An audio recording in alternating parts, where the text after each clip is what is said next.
सो हे नमस्कार जनता, this is सादी। यार आज हम बात करेंगे हमारे अगले चेकलिस्ट के अगले पॉइंट पे जो हो रहा होगा हमारा इंटरमॉलिक्यूलर फोर्सेस। इंटरमॉलिक्यूलर फोर्सेस अभी अभी तक जेईई मेंस में सबसे हॉट टॉपिक चल रहा है। हॉट टॉपिक चल रहा है जिसपे अभी रिसेंटली बहुत सारे सवाल आ चुके हैं। तो इंटरमॉलिक्यूलर फोर्सेस को स्टार्ट करने से पहले उनके टाइप से समझ लेते हैं। इंटरमॉलिक्यूलर फोर्सेस में हमें बस तीन चीजें ध्यान रखनी पड़ेंगी। वो तीन चीजें क्या होती हैं? पहला, इनके टाइप्स क्या होते हैं और उनके कंस्टिट्यूएंट्स।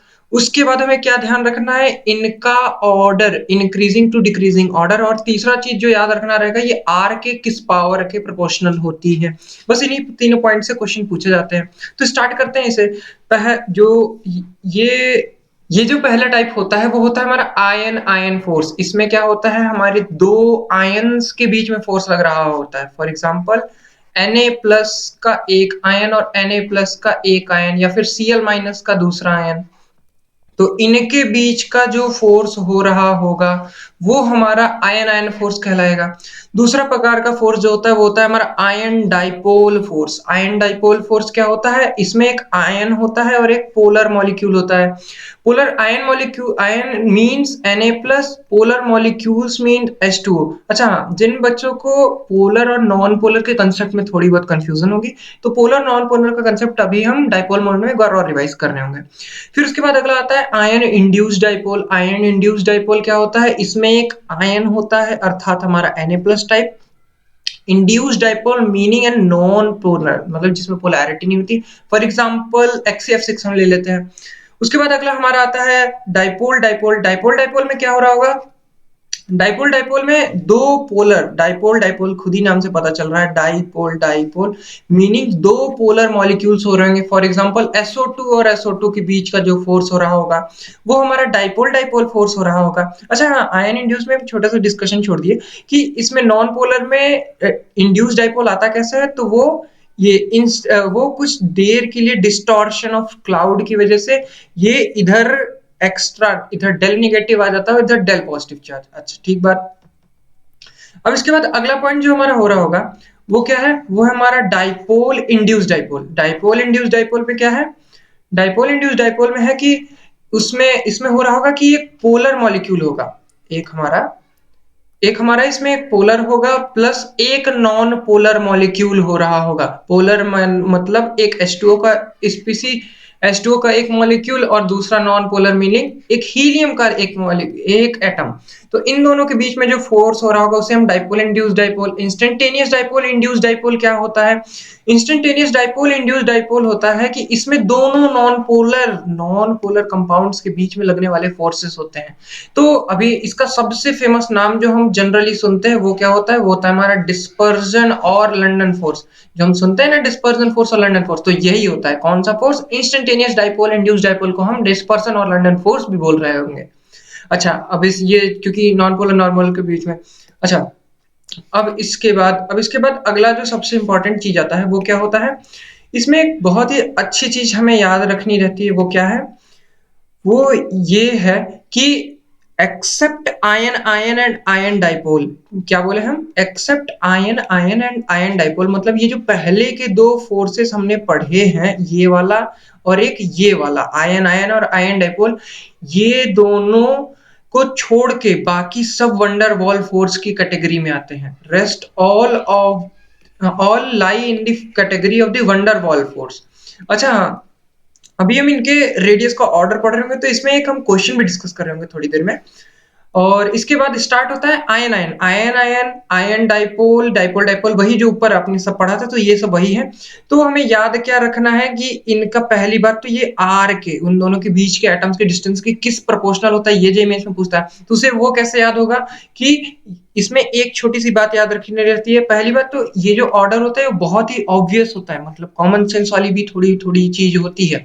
ऑब्वियस ऑर्डर कैसे हो रहा होगा? आयन आयन है तो दोनों इलेक्ट्रोस्टैटिक फोर्स होंगे, ऊपर से नेट चार्जेस के ऊपर हो रहा होगा ये इलेक्ट्रोस्टैटिक फोर्स, तो वो सबसे स्ट्रांग। फिर आयन डाइपोल, एक पोलर मॉलिक्यूल में थोड़ा पोलर मॉलिक्यूल में जैसे हमारा जो चार्ज आ रहा होगा वो थोड़ा कम, तो उसके हिसाब से आयन डाइपोल। फिर डाइपोल डाइपोल, वही दो डाइपोल्स के बीच में। फिर आयन इंड्यूस्ड डाइपोल मीनिंग एक नॉन पोलर के बीच में। अच्छा ठीक है।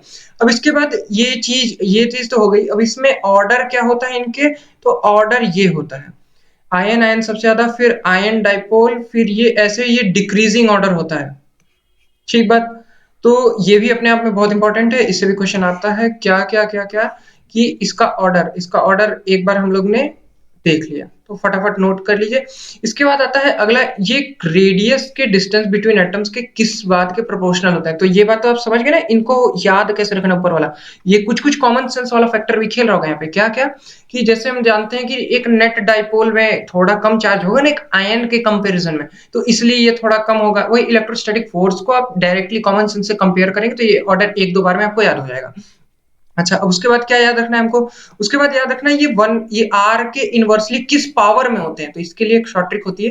पहली बात तो ये इन्हें पहले ऐसे ऑर्डर में लिख लीजिए, वो एक दो बार लिखेंगे तो आपको कॉमन सेंस से याद हो जाएगा। याद करने के बाद इसके बाद क्या करना है कि इसे आर के, पहली बात इसमें याद रखना है कि आर की पावर 5 इसमें नहीं आता है। क्या नहीं आता है? आर की पावर 5। आर की पावर 5 नहीं आता है तो इसमें हम पहले फिर सबको ऐसे ही लिखते चलेंगे। कैसे? 1/r जैसे हम लोग ने लिख लिया, 1/r², 1/r³ 1/r की पावर 4, 1/r की पावर 6, और ऐसे ही हो रहा होगा हमारा ये वाला लास्ट वाला भी 1/r की पावर 6। तो हम लोग ने नोटिस क्या किया, तो ये जो हम इसके नीचे लिखे हैं ना, तो ये इसके इस आर की पावर के प्रोपोर्शनल, जैसे डाइपोल डाइपोल आर के क्यूब के प्रोपोर्शनल होता है, डाइपोल इंड्यूस डाइपोल आर की पावर 6 के प्रोपोर्शनल होता है। तो हमें याद क्या रखना है, आर की पावर 4 के बाद आर की पावर 5 यहाँ पे गलती से नहीं लिख दीजिएगा, नहीं तो खेला हो जाएगा। तो उसके बाद हमारा जो आता है, उसके बाद हमारा एक क्वेश्चन था जेईई मेंस में बहुत पहले, वो क्या था कि हमें बताना था कि van der Waals force is proportional to R की पावर व्हाट, ये पूछा हुआ था। तो van der Waals force is proportional to R की पावर व्हाट में हम लोग ने वो क्वेश्चन में आर की पावर 6 दिया था, तो उसका स्पेशल लॉजिक जानते हैं क्या था? अभी तो हम लोग ने पढ़ा था कि पहले दो को छोड़ के बाकी सब तो वंडरवॉल फोर्स की कैटेगरीज में आते हैं, ये बात थी। तो यहाँ पे कैसे हम लोग को 1/r की पावर 6 ही होगा, ये कैसे पता चला?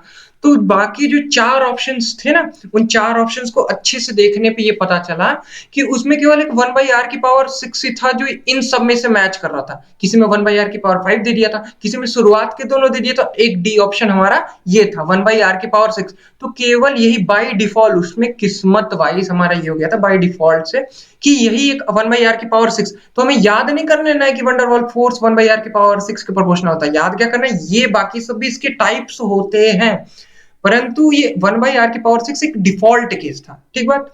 अब उसके बाद आगे आगे बढ़ते हुए अगला केस हो रहा होगा हमारा कौन सा, वंडरवॉल फोर्स को कंपेयर कर रहा हो, वंडरवॉल फोर्स के कंपैरिजन। ये भी अपने आप में बहुत इंपॉर्टेंट चीज है। क्यों? क्योंकि जब आप बॉइलिंग पॉइंट को बाद में कंपेयर कर रहे होंगे तो बॉइलिंग पॉइंट किस पे डिपेंड करता है, वो तो पूरी दुनिया जानती है। किस बात पे?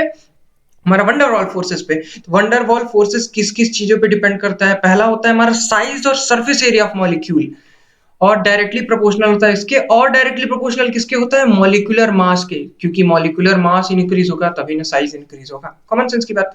अच्छा ठीक बात। अब इसके बाद अगला टॉपिक जो हम स्टार्ट कर रहे होंगे वो हो रहा होगा हमारा हाइड्रोजन बॉन्डिंग।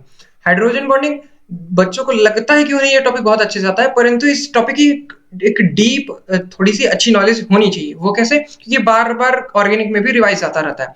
तो एचएक्स हम लोग बस ये पढ़ते हैं कि एचएक्स एचएक्स ऐसे। अच्छा, इसमें ये जो होना चाहिए वो मोर इलेक्ट्रोनेगेटिव होना चाहिए।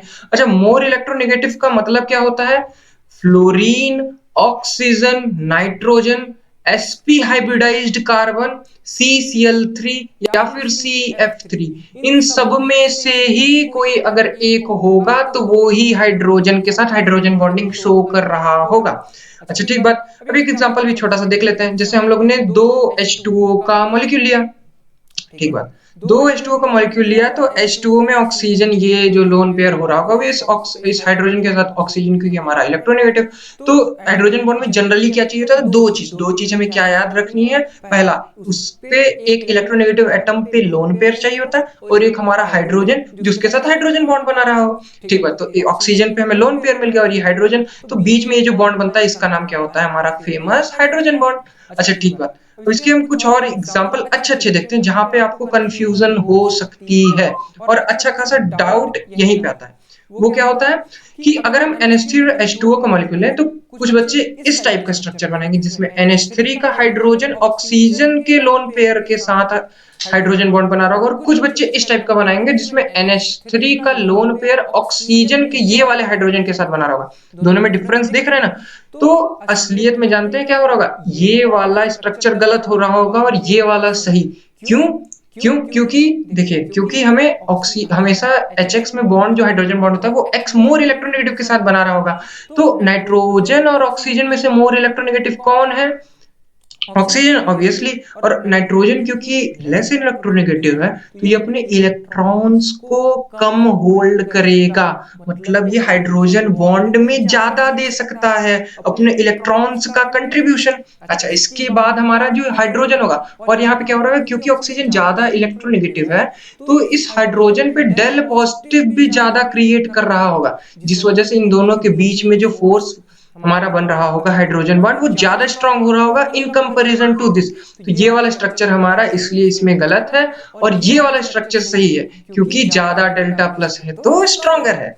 अच्छा, अब इसके बाद हम अगला अगला चीज जो रिवाइज कर रहे होंगे वो क्या है, वो है HCl और H2O का। HCl और H2O वही जो ऊपर हम लोग ने पढ़ा। H2O में उसमें देखा था कि ऑक्सीजन का डेल प्लस, ऑक्सीजन देखिए इसमें क्लोरीन जो हो रहा होगा, क्लोरीन और ऑक्सीजन में, क्लोरीन और ऑक्सीजन में क्या हो रहा होगा कि ये जो क्लोरीन ऑक्सीजन का जो ये हाइड्रोजन है, ऑक्सीजन का ये जो हाइड्रोजन हो रहा होगा वो क्या, ऑक्सीजन का हाइड्रोजन पे डेल पॉजिटिव ज्यादा हो रहा होगा, और क्लोरीन अपनी कम इलेक्ट्रोनेगेटिविटी, क्लोरीन की इलेक्ट्रोनेगेटिविटी ऑक्सीजन से कम होती है। अच्छा, कम होने का अर्थात ये भी यहाँ पे ज्यादा कंट्रीब्यूट कर रहा होगा, तो यहाँ पे हमारा हाइड्रोजन बॉन्ड की फॉर्मेशन हो रहा होगा। ठीक बात। अब ये बात रिवाइज करने के बाद, ये बात रिवाइज करने के बाद कुछ और एग्जांपल, एक दो एग्जांपल छोटे छोटे छोटे छोटे, वो क्या हो रहे होंगे, वो है हमारा जैसे HCl प्लस HCl का, HCl प्लस HCl में हमारा हाइड्रोजन बॉन्ड होगा, परंतु प्योर HCl में हाइड्रोजन बॉन्ड नहीं होगा। ये बात याद रखने की चीज क्या कि प्योर HCl में हाइड्रोजन बॉन्ड प्रेजेंट नहीं होगा, परंतु HCl प्लस HCl में हमारा हाइड्रोजन बॉन्ड प्रेजेंट होगा। उसके बाद दी फेमस, सबसे फेमस अभी तक का हमारा स्ट्रक्चर जो बहुत बार पूछा जा चुका है, वो क्या है, वो HF प्योर का। तो इस स्ट्रक्चर में याद रखने वाली चीज क्या होती है, याद रखने वाली चीज ये होती है कि जो फ्लोरीन होता है, फ्लोरीन हमेशा इस कुन्ने पे आएगा, वर्टेक्स। ये जो वर्टेक्स बन रहा है ना, इसके वर्टेक्स पे हमेशा फ्लोरीन रहेगा। तो हमें ऑब्जर्व क्या करना है HF प्योर के किस चीज में, स्ट्रक्चर में, क्या कि फ्लोरीन जो होना चाहिए वो टॉप वर्टेक्स पे होना चाहिए। अच्छा, अब इसके बाद हम स्टार्ट कर रहे होंगे एक छोटी सी बात, क्या जो होता है हमारा कंपैरिजन, किस चीज का कंपैरिजन, हाइड्रोजन बॉन्ड्स का। तो हाइड्रोजन के बॉन्ड्स के कंपैरिजन में वही अभी जो थोड़ी देर पहले हम बात बताए थे उसी को थोड़ा सा डीपली रिवाइज कर रहे होंगे। डीपली क्या रिवाइज कर रहे होंगे कि वही, क्योंकि हम इसमें एफ इलेक्ट्रोस्टैटिक एक तरीके से देख रहे होंगे, एफ इलेक्ट्रोस्टैटिक फिर से देख रहे होंगे, तो इसमें क्या हो रहा होगा कि एफ इलेक्ट्रोस्टैटिक देखने से, क्योंकि ये क्यू पे डिपेंड करेगा, वही बात है ना, तो जितना ज्यादा ये लोन पेयर, तो इसमें देखो हम क्या देख रहे होंगे कि एक्स पे जो लोन पेयर, एक्स जो है, जो एक्स वाला जो लोन पेयर डोनेट कर रहा होगा, एक्स जो लोन पेयर डोनेट कर रहा होगा, वो क्या है, वो हमारा होगा उसकी इलेक्ट्रोनेगेटिविटी जो होनी चाहिए वो कम होनी चाहिए। इलेक्ट्रोनेगेटिविटी कम यानी क्यों कम होनी चाहिए उसकी इलेक्ट्रोनेगेटिविटी, उसकी इलेक्ट्रोनेगेटिविटी कम इसलिए होनी चाहिए ताकि वो ज्यादा लोन पेयर कंट्रीब्यूट कर सके, और क्यू जितना ज्यादा उतना हमारा इलेक्ट्रोस्टैटिक फोर्स।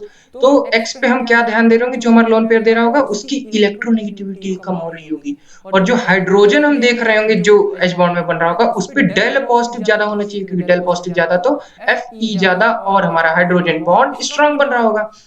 अच्छा, तब इस कंपैरिजन पे यही, that's all for this video and subscribe to the channel for this more amazing videos. Thank you.